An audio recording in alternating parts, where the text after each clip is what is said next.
Welcome to the Sales Influence Podcast, where we talk about finding the why in how people buy. I'm your host, Victor Antonio. Thank you so much for joining me today. Today I got an interesting topic, and I think you're going to like it. I want to talk sales enablement. I hear that phrase bantered about quite a bit, just thrown back and forth. And I was reading an interesting article, and it highlighted a piece of data, statistic, from CSO Insight that said the following: 61% of companies now have somebody in a position of sales enablement. In other words, there is now a position called sales enablement, and 6 out of 10 companies have a designated person. And companies with a sales enablement person in place achieve, in terms of individual quota, help achieve quotas for salespeople 23% more than those who don't have somebody assigned to that position. In other words, having somebody in the sales enablement position, creating a position, having somebody there boost quota achievement by 23%. Now that made me pause and I said, okay, so this is now an official position. More companies are jumping on board finally. It's not just a phrase, it's now a position.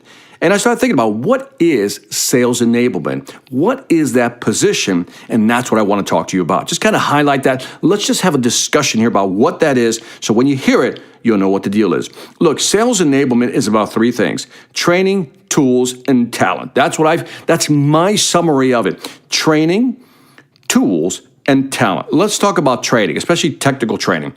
On the training side, you have to understand the products you're currently selling. You have to understand the market, and you also have to understand your client base. What are they looking for? If you can understand the products, your products, you can understand what's going on in the market, and you know how you can help your customers by understanding what's going on in the market, empathize with their pain, but also tie it back to how your product or service can help them achieve their goal. That is real training. And putting this type of information together, you really do need somebody within a company to kind of put this content together. Just putting together product training is not enough.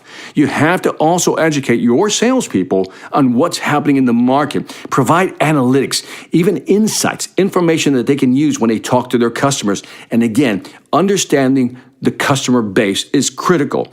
So the training piece is more than just product or service. It's market and understanding your clients, but also what conversations are you having with your customers? And this is what real training incorporates.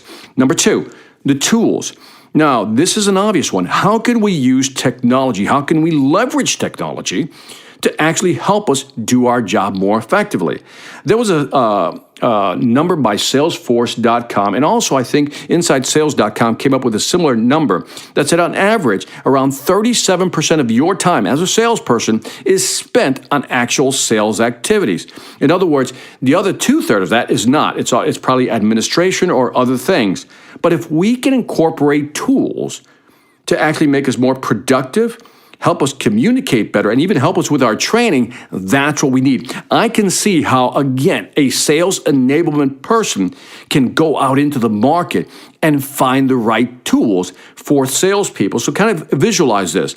You got this person, they're putting the training programs together that talk about product, markets, and clients, and what they need, what to say, how to say it, and again, provide analytics and insights. Now, next step is go out there and find some tools that we can use. And you really do need somebody to go out there and find the right tools, whether it's the right CRM, different plugins, different apps, anything to make you more productive. I can see a sales enablement person going out to the market, testing all these different products, services, again, these SaaS products, and then bringing back the best of the best, almost curating technology for you. Number 3, you've trained them, you've given them the tools, but now let's talk about talent development. Now, I separate training from talent development. Training is, again, teaching the product, teaching the market, teaching customers, right? But talent development is all about the sales process. Teach them how to prospect. Teach them how to present, how to position your product, how to persuade and close. That's a different skill set. So, zooming back, the sales enablement person, if they can help people coming on board, train them, give them the right tools, and also develop their talents, at this point, you have a position that can actually help a company grow, as the study says, by 23% in terms of people achieving their quota. And if you dig into training, I think it's fascinating. To me, training is always something we talk about, we do it once in a while, but we don't do it often. So one of the questions I would ask myself, or if you're a manager, you should ask yourself is, what's the frequency? How often should I train my people? In other words, what's the cadence? What's the number of times you should train your people? But a more important question for this sales enablement person is, what type of training is appropriate? Again, let's go through some types. Is there classroom training? Should we bring them in, do some in-person training? Should we have a virtual LMS, learning management system, that they can actually log into and actually learn?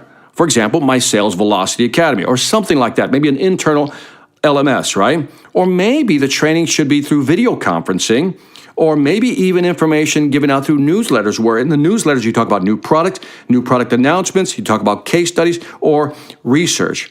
Again, this is interesting. So when you come to training, look at the frequency, how often, then look at the type: classroom, virtual, LMS, video conferencing, newsletter. And a third thing I would ask is, how do we test people to know that they know what they know? In other words, how do we quiz people? How do we really make sure that people understand, our salespeople understand the products, the market, and so forth? Now, let's look at tools. Look at their sales activities and then ask ourselves, with new technology, what steps in the process can we consolidate, combine? Or which ones can we automate? Which ones can we substitute? Or which steps can we eliminate? If we can find technology tools to combine tasks, to automate a task, to substitute, make it easier, or eliminate the task altogether, that is what a good curator, a sales enablement person, can do. And then last but not least, when we talk about talent, again, what are we trying to do? We're trying to align our salespeople with the customer and how to sell more effectively. But we also want these salespeople to understand what the corporate objectives are, right? What are the big KPIs? And then how do we zoom that in so as a salesperson on a day-to-day basis, we can actually implement strategies that are in line with those KPIs. For example, let's say that customer satisfaction is a corporate KPI, right? At a high level, from a corporate standpoint, we want to have a high, customer satisfaction score. Well, on the training side, let's train our salespeople to nurture, relationships, have high quality conversations, because that's part of the customer satisfaction. Or maybe as a salesperson, we can make it easier for our customers to talk to us, to buy from us, to communicate with us, because we want to give them that effortless experience. We want to make it easier for them to talk to us. All this ties into, again, customer satisfaction. So here's what I want you to do. If you're a manager or you're in a position of sales enablement, here's what I would do. I would ask myself, in terms of training my people and making sure that they're in line with the corporate strategy, the corporate vision, the corporate goals, is I would first ask myself, what type of training do I want to give them? Is it, again, do we do a classroom? Is it an LMS, virtual online? Is it video conferencing? Is it, again, newsletter? Or is it even coaching? And then underneath each of those categories, those 5 categories, classroom, LMS, video conferencing, newsletters, or coaching, how often should we do that? So for example, maybe, classroom, we can do that twice a year. We can bring in our sales team twice a year. That's part of our cadence, right? When we look at the learning management system, maybe we can assign a course, a video course, and test them once a week. We can do that ongoing. Maybe we can use video conferencing. Every month, at the end of the month, once a month, we do a review of what happened in that month. Or maybe in the newsletter. In the newsletter, we can send it out once a week or once a quarter with some case studies, some new analytics, some data. And then coaching, maybe that's something you'll determine that you'll do once a month with each person on your team. So developing a sales training, again, ways to connect with your salespeople and creating a cadence. Is it once a week, once a month? What's the type? Classroom, virtual, video conferencing. If we can create that cadence, type of training, how often do we do that, and stick to that rhythm, I believe that you will engage more with your sales team. And this is really what a great sales enablement position can do. It can actually train them, find the right tools, and develop that talent. And that is it for this Sales Influence podcast. I know this is a broad topic on sales enablement, but I wanted to give you a flavor of what that means, sales enablement, but also the shocking stat that 6 out of 10 companies now have somebody designated for that position. That is a mind blower. Let me know what you think. Don't forget to leave me some feedback on iTunes, Stitcher, or YouTube. As always, I greatly appreciate your comments. In the meantime, when we talk about LMS, check out my Sales Velocity Academy at salesvelocityacademy.com. Every month we're adding a course. It just keeps growing, and you can take quizzes after each course. So if you're serious about growing your sales and selling more faster, check out the Sales Velocity Academy. Lastly, I want to thank you for listening. This is Victor Antonio, always reminding you, selling ain't hard when you know how. Take care.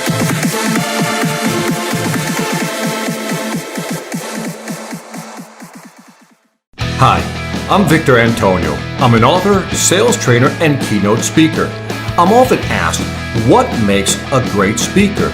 Is it someone who delivers real content that the audience can use? Is it someone who engages the audience so they're part of the learning experience? Or is it someone who can motivate an audience to push them beyond their comfort zone and discover new abilities? The answer is yes. But the most important thing to remember is that I'm not there to look good. I'm there to make my client look good. Simply put, it's never about me, and it's always about them.